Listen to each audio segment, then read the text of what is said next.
Hello. I feel like it's ages since I've done a kind of hello, this is me post. So I thought, why not use this opportunity in lockdown to say hello to new followers, new and old. Not in age, I mean that by some people have obviously been with me for years, some people are new. Lockdown's kind of seen an increase in people following. So I just thought it's really nice just to kind of hop on and let you know who you're following. So cup of tea always. If you don't know me, I've always got a cup of tea in my hand. Used to have coffee before the kids, but something strange within hormones just put me off coffee. I will have a coffee, probably like one a week, if that. Josh got some really lovely coffee bought for him at Christmas, so we've been indulging in that, and we've got a new Le Creuset cafetiere, so we're really chuffed with that. So best to describe me. So this is my family. I thought I would use this because I love this. We got it just before Christmas. And so this is my little family. So on my family, you've got me and Josh, obviously. And then you've got the lovely Harry over here and Molly. So this is my children with Josh. So Harry is 3, Molly is 2. If you've been following me a while, you'll know that they're very cheeky, very mischievous. They keep me very busy, but also very sane.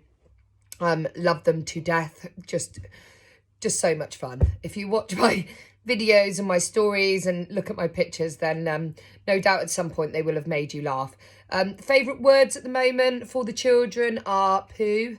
The word poo is their favourite word. Everything is all about that word. So must be a child thing. I've heard that Josh was the same, and I probably was when I was little. Talking of Josh, there he is. Father to Harry and Molly. My other half works in training for the fire service. Works really hard. Loves to exercise. Is a complete mick taker. Got a great sense of humour. Good all-round guy. Amazing dad to Harry and Molly. And then over this side, so before me and Josh got together, is Lily, who would have been the oldest. So she would have been 21 this year. And unfortunately, we only had Lily for 29 days. So a lot of you will see me post pictures of Lily's headstone, or pictures, or, you know, posts on significant days. So Lily was born with what we thought was a twisted bowel. But unfortunately, when they went in to do the operation to take out the piece of bowel that wasn't working very well, they actually found that there was no bowel. 21 years ago, medicine's probably a lot different today. I don't even look into it because, it is what it was.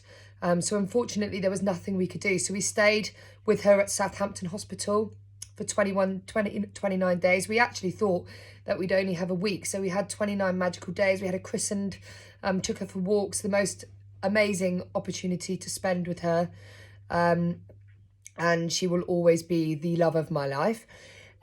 Shortly after her was Casey, the true fixer of my heart, the kind of person who put the faith back in me, and has been there ever since. Really proud of this boy. He's 18. He's in the Navy, to be a helicopter engineer. He just is an easy child. He's always been a joy. He's been cheeky, don't get me wrong. Him and Harry definitely have something going on together. But he's 18 now. The younger two absolutely love him. His dad, Chris, my best friend, absolute best friend. We still spend Christmas Day together. We have never lost the bond that probably Lily has put in place. Also really good friends with Josh. So yeah, it's a really nice situation to be in. I count myself very lucky that we are all still great friends. Lovely for the kids as well. And then on the end is Reva, our little doggy, who's actually led right beside me now. Reva is the daughter of our eldest dog, Riley, that unfortunately we lost. It wasn't last year now, it was the year before. I said last year to somebody earlier, and then I thought, oh my God, like last year. I think 2020 just doesn't feel like a real year. So no, we lost her dad, but so lucky that we got her. We were umming and ahhing when she was born as to whether to have one. And so glad we did, because She's here with us now. So what can you get on my page? What can you look out for? So I love fitness. A big part of my life is fitness. I own Studio Bell in Warminster. We're currently online, so I work out every day. So if you are stuck and have nothing to do, come and join us on Studio Bell online. It's only £30 a month, so it's £1 a day. Really sociable, lovely people in there, amazing instructors. Really lucky to have that. When I'm not working out, I'm normally on social media. So anybody that knows me will know that I love social media. I'm an absolute oversharer. I share the good bits, the bad bits, the ugly bits, everything that's in between. I probably annoy some people. I get that there's some people out there who are just like, she's Miss Positive Pants, or she's always on social media, but it's kind of my work. It's become part of my work. And actually a couple of years ago, it worried me what people's perception of me was. But I've seen a lot of people come off social media because it's not great for them, or, you know, they're kind of being bullied, or, you know, things like that. But I've come to terms with the fact that, like, not everybody will like you. Not everybody likes the name Angie. Not everybody drives a black car. Not everybody lives in a bungalow. Like, we all like different things. We all like to drive different cars. We all like to wear different clothes. We all love different brands. We all like different meals. We all like different houses. We all go different places to walk and holiday. And I just kind of came to terms with that actually, don't try and please all the people all the time. Just get a tribe of people. And I hate these like Insta words, social media words, but it is about having a tribe. It is about having a following of people who become friends. Social media has definitely been a great place for me to kind of air my frustrations or my worries.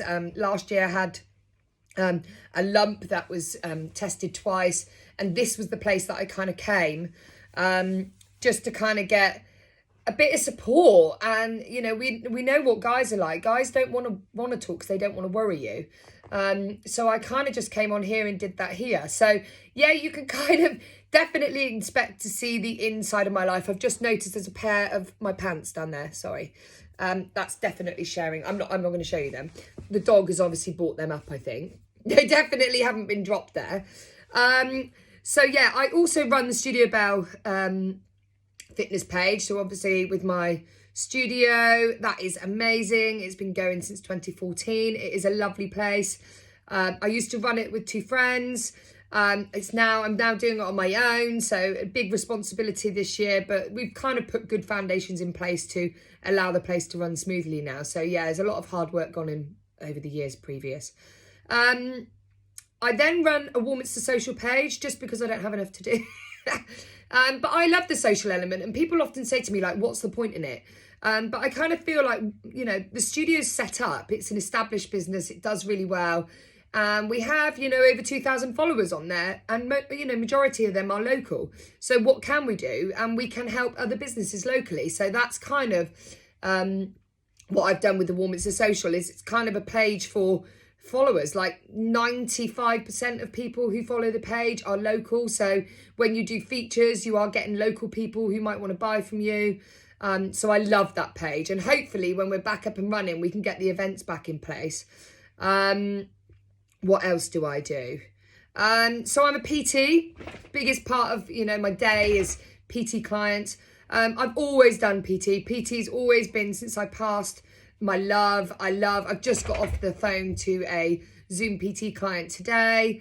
It's not always about killing people with workouts. It's about building a stronger them, mentally and physically. So sometimes it's just kind of having a cup of tea with people and making them feel better and stuff like that.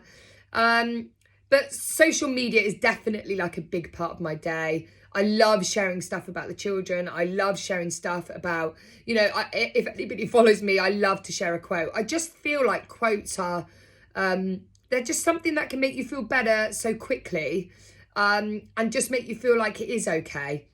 I've struggled previously with mental health. So I currently take anxiety medication. I shouldn't laugh about that. I didn't mean that in a laughing point, but I should have come off that before COVID. But when COVID hit, I was like, that absolutely staying on that. A big part of my medication for anxiety, and I think I got it really badly, like postnatal, and I feel like it's in a good place right now, touch wood. But I think that's because maybe I'm in a good place. Like, I'm exercising lots, I'm eating well, I'm sleeping well. And I genuinely do believe those are the things that can kind of tip the balance. And if there's any new mums out there, I know when I was like breastfeeding, getting no sleep, looking after two babies. So Harry was only 15 months when we had Molly. So he was like 5.5 months when we fell pregnant with Molly. We moved into a new house. We had no TV at the time. That was all there was to do. So we felt pregnant. And yeah, those were the times when I really struggled and my anxiety was kind of at its highest. So I'm not ashamed to say it. Years ago, I kind of just felt like mental health was just kind of people needing to cheer up or stop worrying. Since being in it myself, I had a big breakdown once over that. And then little dribs and drabs ever since. But I know kind of when to rein it back in, when to check in with myself, what's good and what's good, what's bad for me. Social media, I personally think, is a great thing for me. I'm constantly on the go. I've got far too much energy. So it's kind of an outlet for me to put that into. If I didn't, I feel like my walls would all just be drawn on and I'd just be going crazy. But I love social media. I love the people I've met on social media. I love the work that I do on social media. I love the people that you meet that you may never have met. I love being real on social media. I love liking things for the sake, of seeing a post and thinking, I love that. I love the picture. I love the words. I love the meaning. Not just because I think it's the post that I should like. So I'm quite open and honest about that. I love sharing about local. So here you go. This is Pippa Flack. You'll see loads of her on my page, but she's a pottery artist. Locally, I always buy her stuff, but I'll always post. I'm not like wannabe influencer that's sharing things because they don't like it or things. I'll always share the things that I love, and of course, sometimes people send me things that are lovely, and I'll share them. But I would only say I love them if I do actually love them. So yeah, that's me really. I am 40 years old. I got to share my 40th with lockdown last year. Which is still to be celebrated. So any friends who didn't celebrate with me last year, we are definitely celebrating as soon as we can. My message kind of through social media is that exercise is an amazing part of recovery in mental health, physical health. It makes me feel stronger. I know some of my friends at 40 say to me, oh God, I'd love to be on the fitness bus. Like, I'd love to be doing it. Like, I just feel so tired, so demotivated, so just kind of don't want to go out, don't want to get dressed, don't want to go to a shop and buy some clothes. Like, there's just so many things that affects in your life. And actually, I do genuinely believe that fitness brings you friends that want to work out too. It kind of just kicks you out your comfort zone. It kicks you off the sofa. If you're the kind of person who sits and does their soaps every night but wishes there was something kind of in the balance, in the mix, then definitely try it. Like, every type of exercise as well is a great form of exercise. I think the body coach, I think I shared something of his yesterday on Instagram. But you don't have to do one type of exercise. I've done everything. I've done lifting, running, triathlons, CrossFit, light weights, heavy weights, everything in between, loads of cardio. I've done it all. And actually, when I was trying for Harry, we really pulled it back and I just went kind of down the Pilates and yoga route just to kind of balance out the hormones and be a little bit kinder to my body. But any type of movement is a good movement, okay? And it doesn't matter what age you are. I genuinely believe that. If you've got a 16-year-old child there, and actually at that age, people are just like, oh, I don't need to worry about fitness. Like, I'm young, I'm fit. No, you need to build that foundation now, okay? So if your children are showing interest in fitness, get them involved. Get them involved safely. Find something that they love doing. Make sure that it's with somebody inspiring and that actually they're not kind of sitting there looking at the perfect form of what should be at their age on social media. Just make them feel good, make them feel strong, make them feel fit, make them fall in love with like exercising and not doing it because they feel fat or they, don't like the way they look. Don't get me wrong, I don't think everybody loves the way they look, but it's for the right reasons. And I kind of feel like if you fall in love with fitness, the feeling better and the inch loss and everything comes with that. So don't make that your sole priority. But then again, if you're like a 70-year-old who, is in lockdown at the moment, probably under 70, because I don't know what age you need to be shielding or staying in at or what, classes you as vulnerable. But if you're a 60-year-old and actually right now you can just get out and walk every day, it doesn't have to be crazy. It doesn't have to be. Somebody messaged me the other day actually and said, like, is walking good enough exercise? Oh my goodness. Walking is great. It's non-impact. It's not going to cause any injuries as such, unless you like fall off a curb. It's something you can do with your friends when allowed. Obviously, you're allowed to exercise with one person outside at the moment. So walking's amazing. Like, you might not have seen your friend and you can just go for a walk with them, kind of both put your warm gear on in the evening. And I've seen loads of it. When I've been out and about in the car, I see loads of people out walking together and I love it. Like, and when lockdown stops, that will probably stop, which is really sad. So walking is great calorie burner. You can be out for an hour. It's snowing outside. It's quite gorgeous. You can be out for an hour and burn some really good calories. And then you kind of come home, you've had some fresh air. Lots of you are working indoors at the moment. It's so important to get outside and just get some you time. You time can be, you know, a little bit of self-care, like paint your nails. I painted my toenails this morning. I haven't done these. They're shocking. I need Holly back in my life. But again, I spoke to a PT client the other day and she was just like, I can't be bothered to do my hair. I can't be bothered to do my makeup. I can't be bothered. You know, if I didn't have the Studio Belle online, I probably wouldn't find time to work out because I'd be too busy like working and doing the kids. So that's great. It makes me work out a couple of times a week. If I didn't have the Studio Belle online, I probably wouldn't do my hair or do my makeup because I would feel like I'm not going to see anybody anyway. Like, find a reason to do that. Like, go and have a shower today. Do your hair, get out, dry it, curl it, put some lipstick on, like, or just some lip salve. If you can see mine are really chapped at the minute. They're really bad. I need some, is it 7-hour cream, 12-hour cream? I need some of that. But yeah, just get outside. Just try and get through this last, hopefully, lockdown. And just find a love for something fitness that you maybe didn't know existed. Until probably like 10 years ago, I definitely didn't love fitness. Like, it's not always been a love of mine. School, I hated fitness. I hated wearing my netball skirt and walking through the middle of school to go to the field. Everybody would see me. My legs were never my best asset. Hated getting them out. I'm all for leggings for PE lessons at school. If anybody want to start that drive, get girls in leggings. They'll feel so much more comfortable and so much more confident doing their sports. And that's it. Like, that stopped me doing sport as a child. So if something is stopping you doing sport, like you don't want to do it outside, do it inside. Find something that makes you love fitness. And I genuinely guarantee you will feel better, especially in lockdown. So if there's anything you want to ask me or any questions you want to shoot me over, feel free to do so. I hope that you feel like you've got to know me a little bit more. And you're looking forward to seeing more fitness, more of my crazy family, and more of my non-stop nattering and chattering as I go through the next few months. Bye, guys. Tease up. Nice to chat.